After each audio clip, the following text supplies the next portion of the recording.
Tafsir Al-Azhar, karya Profesor Dr. Hamka, ayat 83 hingga ayat 84 dari surah An-Nisa.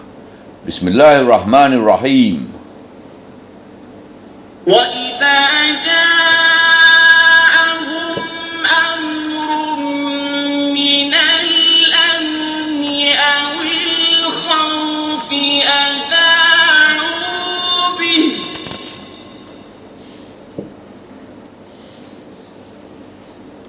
walau radduhu ila ar-rasul wa ila ulil amri minhum la'alimahu alladhina yastanbitunahu minhum ولولا فضل الله عليكم ورحمته لاتبعتم الشيطان إلا قليلا. Ayat 83. Dan apabila datang kepada mereka suatu hal dari hal keamanan ataupun dari hal kecemasan, mereka sia-siarkan dia. Padahal kalau mereka kembalikan dia kepada Rasul dan kepada orang-orang yang berkuasa daripada mereka, nescaya diketahuilah hal itu oleh orang-orang yang menyelidikinya dari mereka. Dan kalau bukanlah kurnia Allah atas kamu dan rahmatnya, sesungguhnya kamu semua telah mengikuti syaitan kecuali sedikit.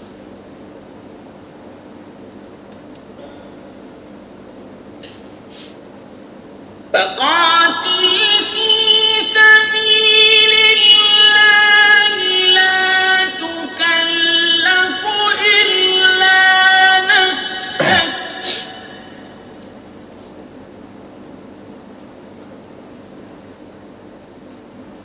وحرض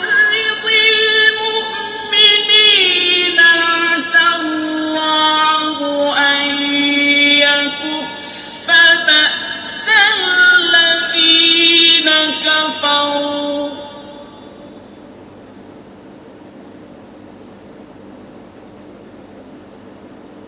والله أشد بأسا وأشد تنكيلا.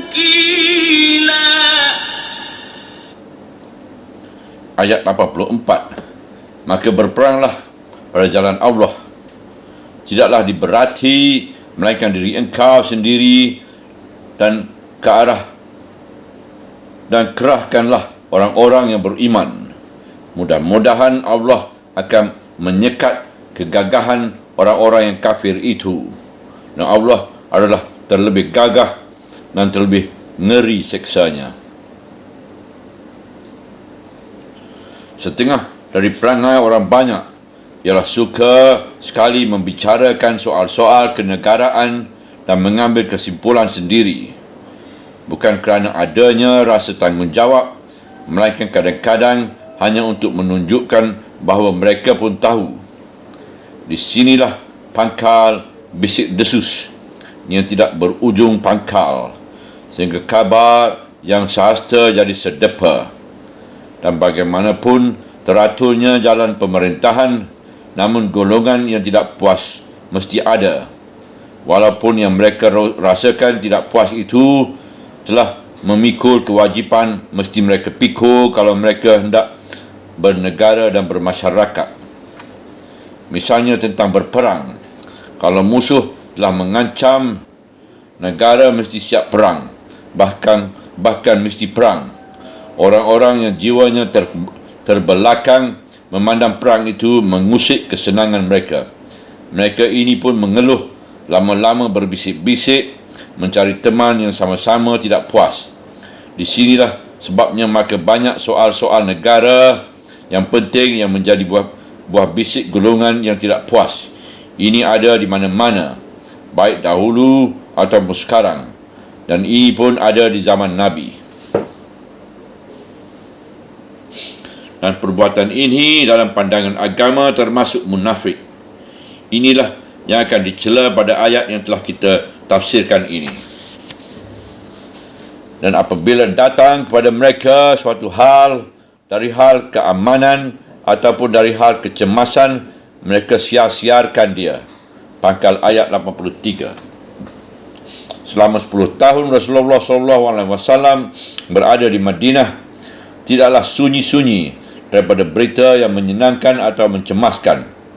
Sebab tidak berhenti-henti pergi berperang atau akan diserang musuh dari luar, seibarat suatu negeri yang dalam keadaan siap siaga. Kadang-kadang Rasulullah SAW mengirimkan angkatan perang menentang musuh di satu tempat. Kadang-kadang sebelum mereka kembali, sudah sampai berita bahawa mereka akan pulang membawa kemenangan yang besar dan rampasan yang banyak. Ini pun namanya kabar keamanan yang menimbulkan gembira. Kadang-kadang datang pula kabar yang mencemaskan. Misalnya bahawa kaum Quraisy telah berangkat dari Mekah dengan pimpinan Abu Sufyan, sekian banyak jumlah orangnya. Mereka akan menyerbu Madinah, atau orang Rom telah sampai ke perbatasan dengan satu angkatan yang besar. Orang banyak di mana-mana suka sekali menyebarkan kabar-kabar begini, dan kerana tidak ada tanggungjawab, bisa saja berlebih-lebih. Padahal penyebaran kabar berantai sebagai demikian, baik kabar yang menyenangkan atau kabar aman ataupun kabar yang mencemaskan, keduanya itu tidak ada faedahnya. Kabar aman bisa saja menimbulkan pengharapan yang berlebih-lebihan dan bisa pula menimbulkan gelisah pihak musuh munafik yang ada dalam kota Madinah sendiri. Apatah lagi kalau kemudian ternyata bahawa kabar itu hanya bohong belaka. Nescaya kepercayaan orang kepada Rasul akan berkurang. Dan sebaliknya, kalau tersiar kabar yang mencemaskan, nescaya pihak munafik yang ada dalam kota akan sangat gembira mendengar berita itu, yang menimbulkan dendam dalam hati orang yang telah beriman. Maka pada pangkal ayat ini ditegaskan di pangkal ayat ini tegaslah dicela penyebar kabar berita beranting ini. Sebab satu berita yang demikian bentuknya lebih banyak dilebih-lebihi dan tidak bisa dipertanggungjawabkan. Padahal kalau mereka kembalikan dia kepada Rasul dan kepada orang yang berkuasa daripada mereka, nescaya diketahuilah akan hal itu oleh orang yang mendidikinya dari mereka. Tegas-tegasnya, kalau diterima kabar seperti ini, baik yang membawa keamanan atau yang membawa kecemasan, hendaklah segera kembalikan kepada Rasul sebagai pimpinan tertinggi dan kepada pemegang pekerjaan, ulul amri, iaitu sahabat-sahabat Nabi yang utama yang berada di sekeliling beliau. Artinya, lekas laporkan, jangan dibawa dahulu ke pasar untuk disiar-siarkan dengan tidak bertanggungjawab. Maka di antara penguasa-penguasa tadi, yang semuanya adalah dari kamu sendiri atau pemimpinmu, ada kelak yang akan menilai perkabaran itu tentang benar atau tidaknya, atau hanya semata-mata besik desus yang tidak berujung pangkal yang bisa saja menimbulkan kacau, membawa perpecahan atau melemahkan semangat atau memecah belahkan penduduk kota yang sedang bertahan. Dalam kata sekarang, kabar itu akan dicek kebenarannya, dan kemudian datanglah sumbangan ayat yang mengatakan bahawa bahaya dari penyebaran kabar-kabar seperti itu. Dan kalau bukanlah kurnia Allah atas kamu dan rahmatnya, sesungguhnya kamu semua telah mengikuti syaitan kecuali sedikit. Ujung ayat 83. Di sini dijelaskan bahawasanya kabar-kabar yang datang kepada kamu itu lalu kamu siar-siarkan sebelum dinilai oleh ahlinya, tentu kebenaran tentang kebenaran berita itu. Dengan tidak kamu sedari, kamu telah mengikuti syaitan. Yang menjadi syaitan pertama ialah penyiar pertama dari kabar itu, atau yang mengarangkannya. Kemudian berturut-turut timbul syaitan yang lain-lain, iaitu penambah dan pembubu kabar itu, sehingga orang jadi kacau. Biasanya yang tertarik oleh provokasi hasutan syaitan itu ialah orang banyak yang tidak bertanggungjawab, orang banyak yang bisa saja dibawa oleh gelombang bisik-bisik desus umum. Kabar yang masih meragukan bisa saja mereka terima sebagai suatu kebenaran. Inilah yang di zaman kita disebutkan psycho war, iaitu perang urat saraf, atau isu-isu yang membuat kacau fikiran. Tukang-tukang membuat bisik, desus dan isu-isu itu adalah syaitan belaka. Hanya sedikit orang yang tidak akan terkena oleh kabar-kabar semacam itu, iaitu orang yang masih berfikiran sihat. Adapun orang banyak, payahlah membebaskan diri dari pengaruh kabar-kabar yang orang banyak itu sendiri telah tenggelam ke dalamnya. Itulah perlunya bila datang suatu berita baik yang mengamankan fikiran atau yang mendatangkan cemas, supaya lekas dilaporkan kepada pihak yang berwajib. Orang-orang yang ditentukan untuk menyelidiki berita itu akan menilainya. Orang-orang yang menyelidiki itu disebut di alam ayat allazi nayas tanbit tunahu. Tanbit tunahu itu adalah fil mudahri dari pokok kata masdar istinbat, yang boleh juga diartikan ahli analisa. Dari ayat ini kita telah mendapat kesan pula bahawa pemerintahan yang teratur mengadakan badan intelligence yang selalu mencari berita dan menilaikan berita itu dan menjaga pengaruhnya kepada umum. Di sini seorang yang mengaku beriman pada Allah mendapat penyaran bahawa tidaklah layak segala yang didengar lalu dibicarakan pada orang lain, sebab siar menyiarkan itu saja sudah boleh dimasukkan dalam berdusta. Dengan menyebar-nyebarkan suatu kabar ganjil, seseorang hendak menyatakan sesuatu keistimewaan dirinya daripada orang lain, bahawa dia segala tahu, dia berdekat dengan orang di atas. Tersebutlah dalam sebuah hadis yang dirawikan oleh Muslim daripada Abu Hurairah dari Rasulullah SAW, bahawa beliau bersabda, Bismillahirrahmanirrahim, cukuplah seseorang menjadi pendusta kalau dia hendak membicarakan segala yang didengarnya. Dan dari ayat ini juga As-Sayuti dapat mengambil kesimpulan bahawa sesuatu perkara yang datang itu, baik yang mengamankan ataupun yang mencemaskan, disuruh negara mengembalikannya kepada Rasul dan Ulul Amri. Disuruh segera mengembalikannya kepada Rasul dan Ulul Amri adalah menjadi pokok terbesar bagi membuka pintu ijtihad dan istinbat. Sebagaimana juga Al-Musayyami menyatakan, kalau di dalam Al-Quran terdapat perkara yang menimbulkan perselisihan pendapat, wajiblah mereka mencari tafsirnya kepada Rasul dan kepada ulama-ulama, sebab ulama-ulama itulah yang sebenar ulul amri sesudah Rasul, supaya ulama itu mengajarkan kepada mereka hasil ijtihad dalam mengistinbatkan hukum yang sesuai. Nabi yang dimuka sekali. Kemudian datanglah perintah berjuang kepada Rasul. Maka berperanglah engkau pada jalan Allah, tidaklah diberati melainkan diri engkau sendiri. Pangkal ayat 84. Dalam ayat ini kita dapat melihat betapa beratnya tanggungjawab antara seorang Rasul.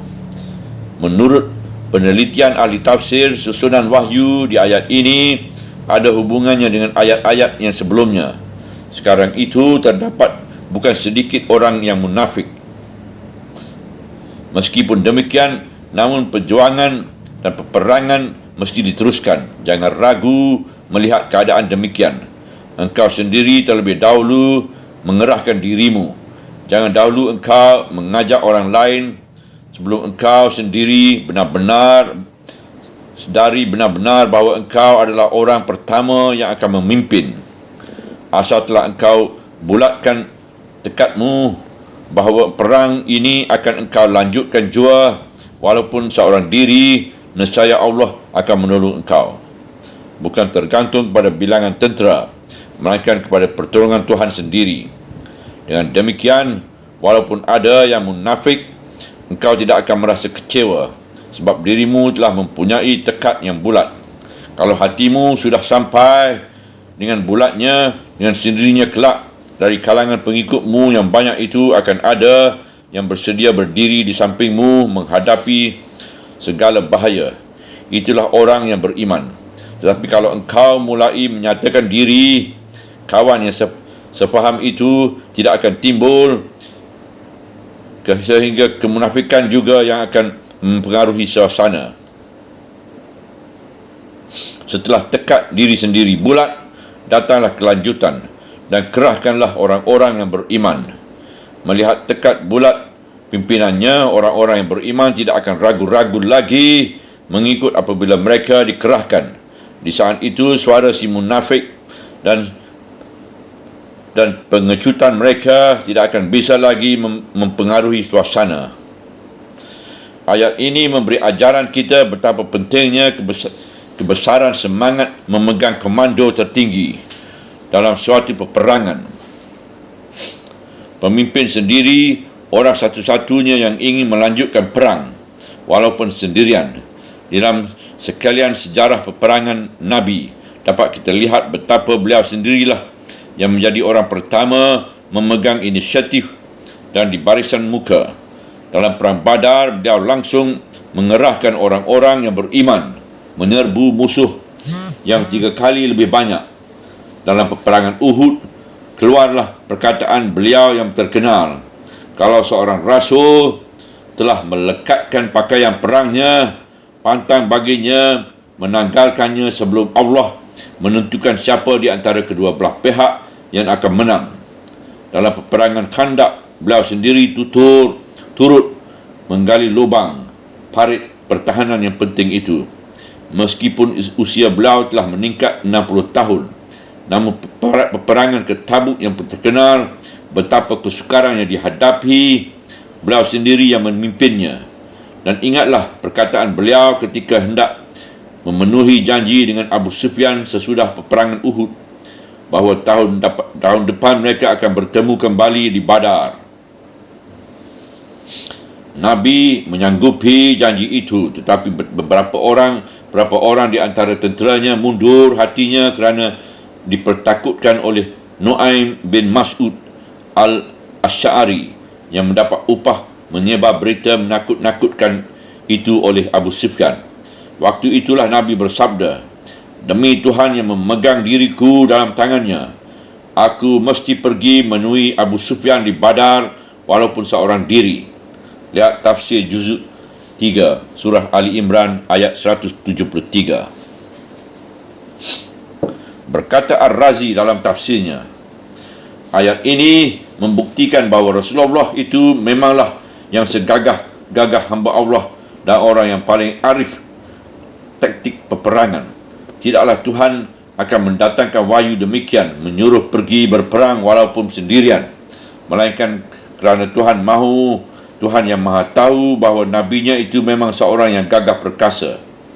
Dan selanjutnya kata Ar-Razi, dan kegagah perkasaan beliau itu diteladan langsung oleh Abu Bakar ketika beliau memutuskan hendak memerangi orang-orang yang enggan mengeluarkan zakat. Waktu itu diucapkannya pula, walaupun seorang diri, dia akan memerangi mereka. Memang seseorang yang telah tahu bahawa segala perkara dunia ini adalah di tangan Allah dan tidak sesuatu yang akan dapat dicapai kecuali dengan ketentuan Allah, mereka mudah berkata demikian. Sekian berkata Ar-Razi. Setelah itu, iaitu setelah Rasul bersedia menghadapi peperangan seorang diri dan kaum yang beriman, telah padat pula semangatnya mengikuti Rasul. Bersabdalah Tuhan, mudah-mudahan Allah akan menyekat kegagahan orang-orang yang kafir itu. Di lanjutan ayat ini jelas kita lihat bahawa yang amat diperlukan ialah bahawa Rasul sebagai seorang pertama dari kaumnya yang beriman, sebagai pengikut yang setia, semuanya sama-sama sudi mati kerana mempertahankan yang hak. Di sini terjadilah pertempuran di antara dua semangat. Dengan semangat kaum muslimin yang begitu besar, mudah-mudahan Tuhan Allah dapat membendungkan penyerbuan orang kafir itu. Artinya semangat kafir itu akan lemah dan mereka akan mundur. Sebab yang mereka pertahankan bukanlah kebenaran. Hal ini tidak bergantung kepada banyak atau sedikitnya bilangan. Kemenangan di Badar dengan 300 kaum muslimin dan kekalahan musyrikin yang 1000 orang adalah kesaksian yang nyata dalam hal ini. Demikian juga kemunduran Abu Sufyan menghadapi janji pertemuan di Badar yang kedua kali. Penutup ayat berkata, dan Allah adalah terlebih gagah, sebab seluruh kekuatan di dalam alam ini adalah di tangan Tuhan sebelaka. Allah lebih gagah daripada kaum musyrikin itu. Tuhan menguasai hujan dan panas, menguasai medan dan cuaca, dan juga menguasai hati manusia. Semuanya itu tidak terdapat pada musyrikin Quraisy yang menantang Allah itu. Dan terlebih ngeri seksaannya. Ujung ayat 84. Sebagai yang dikatakan oleh ahli tafsir Ibn Katsir, Allah sanggup menjatuhkan balasannya yang ngeri sejak dari dunia ini lalu ke akhirat. Maka dalam ayat ini diingatkan kepada Rasul dan orang-orang yang beriman bahawa selama dalam perjuangan jihad dan di mana saja pun menghadapi musuh, hendaklah dipegang teguh niat bahawa yang diperjuangkan sampai bersabung nyawa itu ialah sabilullah, jalan Allah, bukan jalan untuk kepentingan diri sendiri. Apabila orang berperang kerana sabilullah, yang akan membantunya ialah Allah sendiri. Allah yang tidak dapat dilawan dan ditantang oleh siapa pun.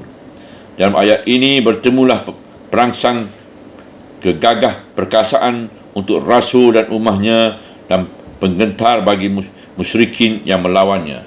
Subhanallah walhamdulillah wala ilaha illallah wallahu akbar wala hawla wala quwata illa billahil aliyyil azim wala hawla wala quwata illa billahil aliyyil azim wala hawla wala quwata illa billahil aliyyil azim.